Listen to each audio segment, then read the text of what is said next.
actually carrying lumber to the Kodak Eastman Company to be turned into wood alcohol, which would later be turned into photographs. Well, Mr. Jerome Pierce lived a nice long life, and he built his own house. And if you notice that porch right there, this is the house he built. He's standing in front of that porch. Now, I'm sad to say that about 4 months ago, some vandals came and burned that house down. And I don't know why that happened. Mr. Jack Pierce told me about it a few months ago. But Mr. Jack Pierce's father, Albert Pierce, his father taught him how to work with livestock. And he was really well known for being able to break wild horses, had a great touch with horses. Well, he worked for the Pet Milk Company, and he would shoe the horses. He got 50 cents a shoe. And this was in a day and time where someone could work all day and make $1. Now, these were not rich folks, but they did own their own land. They did build their own homes. And there were times when Mr. Albert Pierce's family actually hired white folks to help do their laundry. And when Mr. Pierce told me that, that was a story I had never heard. Now, unfortunately, Mr. Jack Pierce, being in Kingsport, Tennessee, he could never get a job any more than a janitor. And that man could have probably done just about anything he wanted to, but he worked at Kodak Eastman. I remember him telling me, he said, I could clean the bathrooms, but I couldn't use the bathroom. But they gave him an opportunity to be a supervisor, and he had seen so many of his friends get fired for pretty much nothing, because he said that the supervisor prior had been a gentleman that he believed was somewhat prejudiced or racist, and he would fire a black man for just about nothing. Well, the job came down, they offered Mr. Pierce that job. It was only like a quarter raise, and Mr. Pierce didn't want the job. But he thought, man, if I can help some people hold on to their jobs. Because if a man loses his job, especially back then, that can make you move back in with your mama. That could be a bad situation. Mr. Jack Pierce was a beautiful man. This was his grandfather on his mother's side. This photo hung on his wall. And when you think about black folks in the mountains 150 years ago, you don't necessarily imagine them looking like that. And same for this gentleman who lived on the same part of Base Mountain in a 12-foot by 12-foot cabin, and this was his father, his son. And I took these photos of this gentleman who also passed away about 4 months ago, Montreal Bounce Brown, who I just can't tell you how much I love that man. He was such an awesome man. And I took these pictures of him, but they did not capture his spirit. And the hard thing as a photographer is to capture people's spirit. So I told myself, I've got to go back and get a picture of Bounce smiling, because he was one of those people, he just smiled all the time. Those other pictures just didn't do him justice. These were his grandchildren at his 93rd birthday party. Now, anyone that's here, feel free to correct me if I'm wrong, but the way that the story was told to me is that this Rock Springs Arbor was built around 1886 by formerly enslaved folks. And that people came together, put their money together, bought different pieces of land, and they made the Rock Springs Camp Meeting. Now, what is so amazing to me when you think about that, think about something being built in the 1880s by someone that didn't go to school to be an architect, or someone that didn't have access to a bunch of rocks from the quarry and different things along those lines. If y'all been to the camp meeting, then you know what I'm talking about. You've seen the hand-hewn logs. You can see the axe marks. And the fact that this building still stands to this day is a testament to the intelligence and the craftsmanship of the people that founded this camp meeting. And I would just like to, out of honor, name the families. And if I miss one, y'all, please tell me. Give me one quick second. I apologize. But these are the families that were part of building the campground and keeping it going for all these years. The Allens, the Ballingers. Nope, that's not true, y'all. That's the wrong essay. I'm sorry. I'll tell you what, while I'm looking for that, Henrietta, would you come read a poem for us?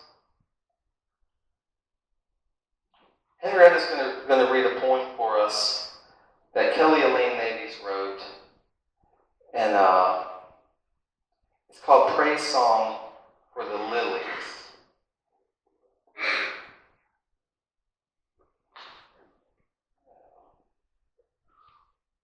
You know what? I'll have you do that in just a second.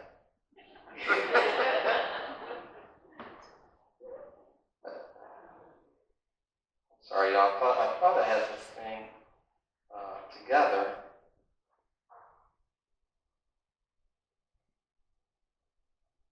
And we are so short on time. Thank you. When you find that poem, let me know, Henrietta. Actually, y'all, I'm going to jump ahead real quick and read a poem. When Billy Joe Jenkins Sr. passed away, Timmy Joe's father, who knew Billy Joe Jenkins Sr.? Well, I'm sure if y'all knew him, that y'all would have some beautiful things to say about him today. When I met Mr. Billy Joe, it was at a funeral service in Andrews, North Carolina. And he was just, I didn't know him from anywhere. And I saw him and he said something like, "Hello, young man, how are you doing?" And I said, "How are you doing?" He said, "Have a seat." And I sat down beside him and we had this nice conversation. And he told me about his wife, and he told me about his family, and he told me about his home in Bean Creek. And he invited me to come out sometime, and I told him that I would. And unfortunately, that never happened. This is when we first met, when we had that conversation. Well, in that time, I met Isaiah over here on Hood Street washing his truck, and later I met TJ. And then TJ gave me a call one day, and he said, "Chris, Daddy's gone." And he said, "Will you come photograph the funeral?" And I've photographed a lot of funerals in my life, a lot of soldiers' funerals and different things. And I said, "Well, I would be honored to photograph your funeral, your father's funeral." I said, "What are you doing before the funeral?" And he said, "I'm just going to be with Mama out at Bean Creek." And I said, "Well, can I come spend that morning with y'all?" And he said, "Yeah." And when you go through the book, you'll see photos from that morning. And then it wasn't too long after that, Timmy Joe was cleaning out his shop that had been his father's shop. And he was cleaning out a lot of things that were his father's. And it was a really emotional day for him. He was moving his father's old DeSoto that someone, I think, maybe had gifted to him when he was a pastor. And a young man, Easton Contrell, came by to visit. And then he'd been out there for hours cleaning out that shop. And I made this photo, and I showed this photo to Kelly Elaine Navies, and her father had recently passed away. And it really, really spoke to her. And she wrote this poem. It says, "Testimony, Tools of the Trade, a Eulogy," by Kelly Elaine Navies. "I take my time gathering your tools, amulets imbued with your essence. Hammer, jack, wrench, your hands held these items. Skillful and strong, fixing cars so that folks wouldn't break down on dark country roads, to and from church, school, work, and play. Hammer, jack, wrench, tools of your trade, now artifacts of a father's life. I hold your hammer, and memories of you rush through me like rivers coursing through ancient rock, reshaping mountains, changing the course of time. Hammer, jack, wrench, tools of the trade, artifacts of a life, steel forged in the hot belly of the earth, cracked wide open by a river of tears." I think, that's probably a poem that a lot of us can identify with in different ways, Did you find that poem? Would you mind coming up? This is another poem that Kelly Elaine Navies wrote, and do you all know what a griot is? A griot, G-R-I-O-T, I didn't know what it was. A griot is a West African storyteller. And when I read this poem for the first time, I was like, I need to look that up. I don't know what that means. So, thank you. Sure, I want to read this from the CD. And this also is a testimony. Praise Song for Lilies. And it is written by Kelly Elaine Navies. On this porch, I can see as far back as I remember and as far into the future as I believe. Yesterday, we sang spirituals with echoes of the blues. Tomorrow, witness the glory of lilies blooming in the yard. The trees are elders, silent griots, carrying our stories. Here's one. When I was 5, Grandma stood me on a stool and taught me how to cook.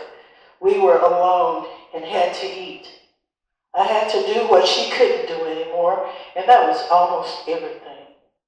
It was a long winter, and I worked hard, washed clothes by hand, and gathered eggs in winter until my fingers bled. Or almost froze. I'm ad-libbing.